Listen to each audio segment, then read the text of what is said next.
त्याला म्हणतो आपण labour extensive process. Okay, so हे होतं तुमच्या डिझोल्युशन 4 टाईपच्या ॲपरेटस बद्दल.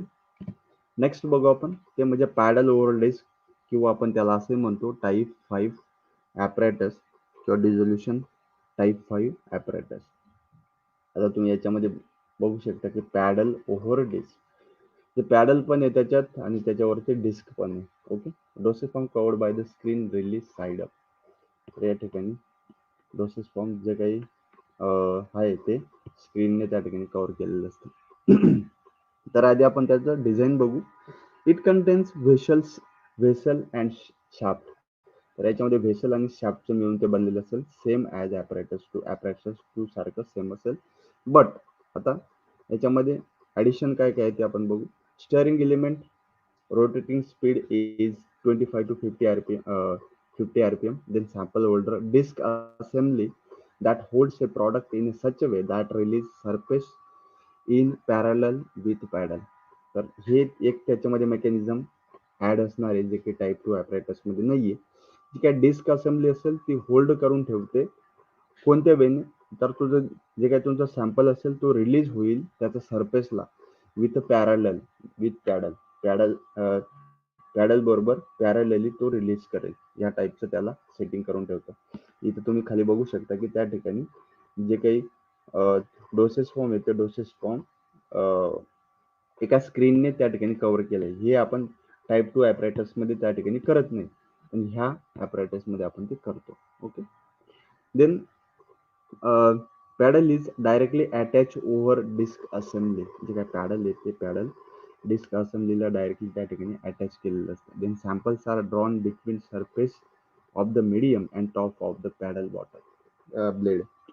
ओके, तर जे काही सॅम्पल असते ते सॅम्पल बिटवीन सरफेस त्या ठिकाणी डिझोल्युशन मीडियममधून विड्रॉ केले जातात. त्याच्यानंतर जे काही ऑदर अजून एक सॅम्पल असेल ते त्या ठिकाणी टॉप ऑफ द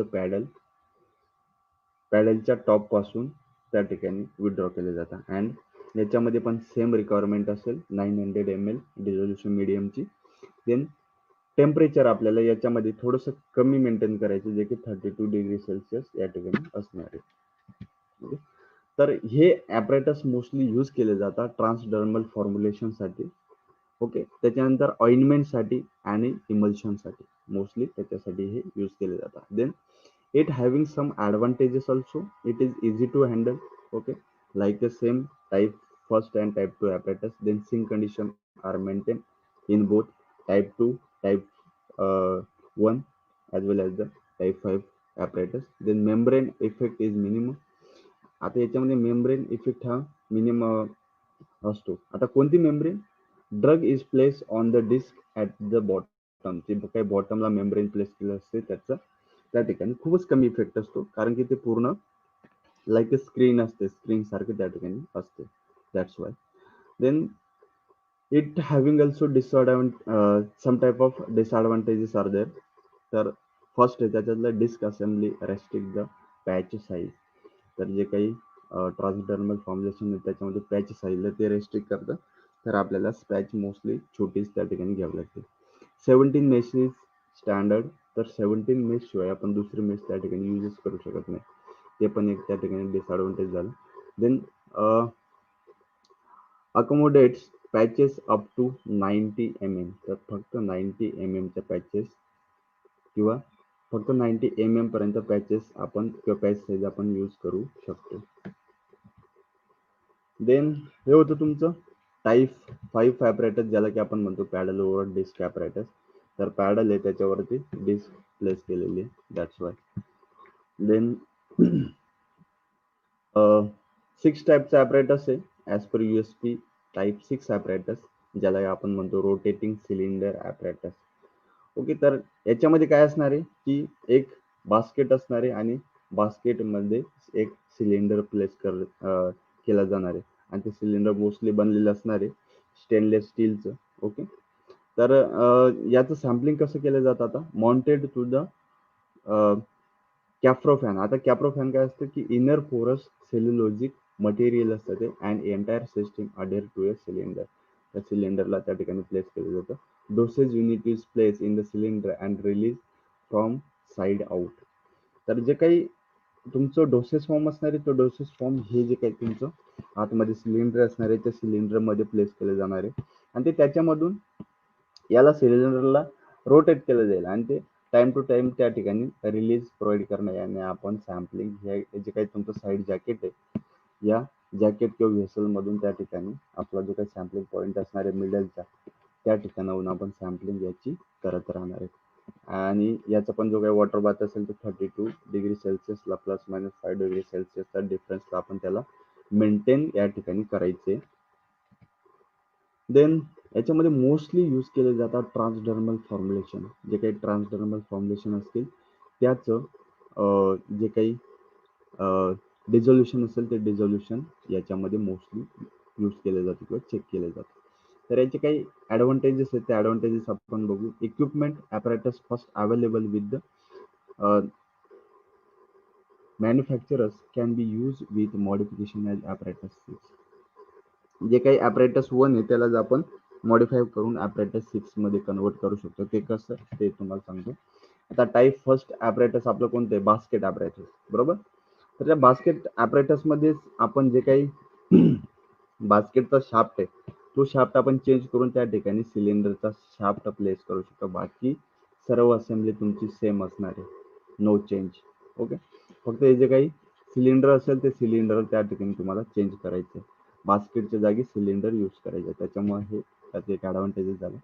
त्याच्यानंतर त्याचे काही डिसएडव्हान्टेजेस पण आहेत. ओके, तर large volume of the medium is required. मीडियाचं लार्ज व्हॉल्यूम पाहिजे, म्हणजे अप टू 900 ml तुम्हाला लागतं. Then drug get diluted and causes difficulties in analysis.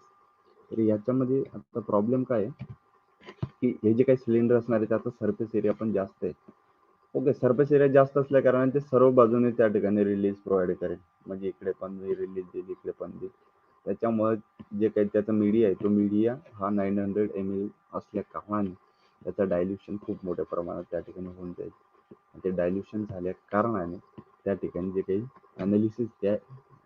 Analysis जेव्हा आपण करतो त्याचा, तेव्हा त्याच्यामध्ये प्रॉब्लेम क्रिएट होऊ शकतात. Then difficult to clean the cylinder. जे काही सिलेंडर आहे ते सिलेंडर आतमध्ये क्लीन करायला खूपच डिफिकल्ट त्या ठिकाणी होऊ शकतं. तर हे होतं तुमचं रोटेटिंग सिलेंडर ॲपॅरेटस, किंवा आपण त्याला म्हणतो USB टाईप 6 ॲपॅरेटस. ओके, लक्षात ठेवायचं हे आपण यूज करतो फक्त आणि फक्त ट्रान्सडर्मल फॉर्म्युलेशनसाठी किंवा ट्रान्सडर्मल पॅचेससाठी. Okay, so let's move toward the next type, which is type 7 apparatus, ज्याला आपण म्हणतो रेसिप्रोकेटिंग होल्डर ॲपॅरेटस. ओके, तर याचं आपण डिझाईन आधी बघू. तर याची व्हेसल जी बनलेली असते ती असते flat bottom cylindrical vessel. Okay, इथे तुम्ही बघू शकता की फ्लॅट बॉटम सिलेंड्रिकल टाईपची व्हेसल त्या ठिकाणी दिली आहे. तर याच्यामध्ये तुम्ही जे काही तुमचं डोसेस फॉर्म असतात ते डोसेस फॉर्म याच्यामध्ये प्लेस करू शकता at a upper place. Then doses form जो काही तुमचा रिलीज होणार आहे तो रिलीज साईट होऊन होणार आहे, ज्या ठिकाणी तुम्हाला मेश किंवा yes like a mesh structure तुम्हाला प्रोव्हाइड केलं आहे, त्या ठिकाणाहून तुमचं डोसेस फॉर्म रिलीज होत राहणार आहे. Okay, then volume of the dissolution medium is there. तर याच्यामध्ये पण खूप कमी प्रमाणात डिझोल्युशन मीडियम असेल तो या ठिकाणी प्लेस केलेला असेल.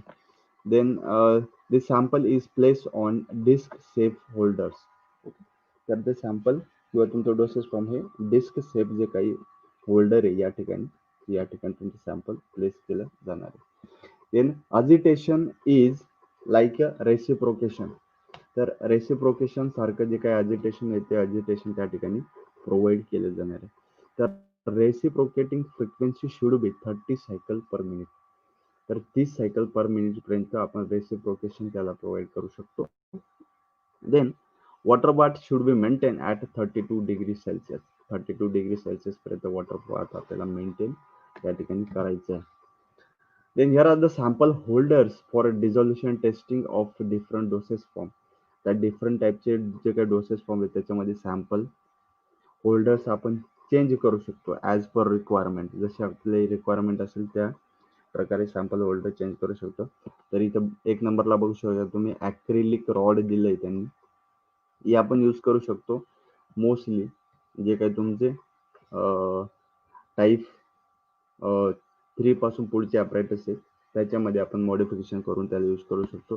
Then here is the Teflon cylinder apparatus जे की मोस्टली आपण त्या ठिकाणी टाईप 5 किंवा 6 जे काही ॲपरेटस आहे त्या ॲपरेटसमध्ये आपण यूज करू शकतो. देन एंजल्ड डिस्क ॲपरेटस त्या ठिकाणी आपण यूज करू शकतो ज्या ठिकाणी आपल्याला त्याची रिक्वायरमेंट आहे त्या ठिकाणी आपण यूज करू शकतो. देन स्प्रिंग होल्डर आणि रेसिप्रोकेटिंग डिस्क हे मोस्टली जास्त यूज केले जात नाही पण काही केसमध्ये आपण त्याला गरज असेल तर यूज करू शकतो.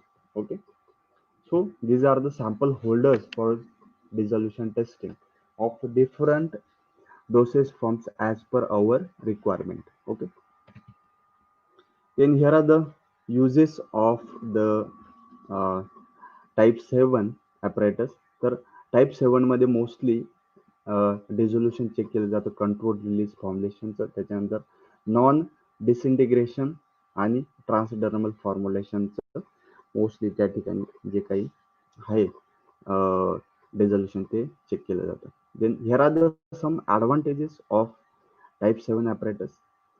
It is convenient method for selecting the volume of the medium. Then sink condition can be maintained and more sensitivity is there with this formulation. तर या फॉर्म्युलेशन मध्ये सेन्सिटिव्ह आहे, जास्त सेन्सिटिव्ह असल्या कारणाने आपण त्याला प्रिसाइजली यूज करू शकतो. Then here also some disadvantages are there. So investment is high because the design is totally different from standard equipment already available in industry. तर हे थोडं महागडं जाऊ शकतं कारण की तुम्ही जर त्याचा सेटअप या ठिकाणी बघितला तर तो सेटअप हा जे काही आपलं ट्रॅडिशनल किंवा आपण टिपिकल डिझोल्युशन ॲपरेटस आहे त्या ॲपरेटसपेक्षा थोडासा डिफरंट जातो. त्याच्यामुळे त्याचं डिझायनिंग हे थोडंसं अवघड असल्या कारणाने त्याचं जे काही कॉस्टिंग आहे ते कॉस्टिंग पण त्या ठिकाणी हाय जातं. ओके, दॅट्स वाय याला जास्त प्रेफर करत नाही. जर गरज असेल खूपच तर त्याला प्रेफर केलं जातं. Okay, so this was the regarding dissolution test apparatus. तर आपण डिझोल्युशन टेस्ट ॲपरेटस बद्दल या ठिकाणी बघितलं. तर आपल्याला डिझोल्युशन टेस्ट ॲपरेटस का यूज करायचं, तर जे काही आपण इन विट्रो रिलीज स्टडी करणार आहे एका ड्रगचा. ओके, तुम्ही डोसेस फॉर्म बनवल्यानंतर त्या डोसेस फॉर्मला चेक करताय की हे प्रॉपरली रिलीज देते का. हे बॉडीमध्ये गेल्यानंतर जे काही डोसेस फॉर्म आहे त्याच्यामधला ड्रग आहे तो ड्रग आपल्या बॉडी मधून किंवा आपल्या बॉडीमध्ये त्या डोसेस फॉर्म मधून जो काही ड्रग आहे ऍक्च्युअल केमिकल मोइटी आहे ती मोइटी रिलीज होते का ओव्हर द टाइम आणि किती वेळात आपल्याला तो इफेक्ट जो आहे थेराप्युटिक इफेक्ट तो भेटणार आहे. आपण या ठिकाणी बॉडी फ्लुइड्सला मायमिक करून त्याला सेम कॉपी करून त्या ठिकाणी इन विट्रो बॉडीच्या बाहेर त्या ठिकाणी चेक करतो. त्याच्यामुळे आपल्याला डिझोल्युशन या ठिकाणी इम्पॉर्टंट आहे. Okay, so here is the conclusion. Dissolution research started to develop in 1897 when Noyes and Whitney derived the equation in the course of their dissolution studies on benzoic acid and the lead chloride. तर 1897 मध्ये first time त्या ठिकाणी dissolution वरती research start झालं. Then the goal of the dissolution testing is to assure the pharmaceutical quality of the products. त्याच्यामध्ये mostly येतं तुमचं release property, then the biopharmaceutical characteristic light rate and extent of absorption. तर जे काही release property आहे ते आपण mostly check करतो, जसं की मी ऑलरेडी तुम्हाला सांगितलं. त्याच्यानंतर रेट आणि एक्सटेंट ऑफ ॲब्झॉर्प्शन किती प्रमाणात होऊ शकतं ते आपण चेक करतो. Then dissolution testing is a routine work for pharmaceutical quality control for oral solid doses forms like tablet capsule transdermal drug delivery system. हे जे काही फॉर्म्युलेशन आहे त्याच्यासाठी फार्मास्युटिकल इंडस्ट्रीमध्ये डेली बेसिसवर त्या ठिकाणी चेक करणं गरजेचं राहतं. Okay, for the purpose of the quality control. Quality कंट्रोलच्या पर्पजसाठी त्या ठिकाणी त्याला डेली बेसिसवर यूज करतात तरच ती बॅच पुढे पास होते. The science of the dissolution testing is developing every day. आणि जे काही डिझोल्युशन टेस्टिंगचं सायन्स आहे ते डे बाय डे त्या ठिकाणी इम्प्रूव्ह होत चाललंय आणि त्याची गरज आहे इम्प्रूव्ह होण्याची. Okay, so here are the some references regarding of that. Then thank you so much for being here. तर या ठिकाणी आपलं डिझोल्युशन टेस्ट ॲपरेटस मॅथमॅटिक्सचं जे काही चॅप्टर होतं किंवा जो काही टॉपिक होता तो या ठिकाणी फिनिश झाला असं मी डिक्लेअर करतो. So thank you so much for being here. Thank you.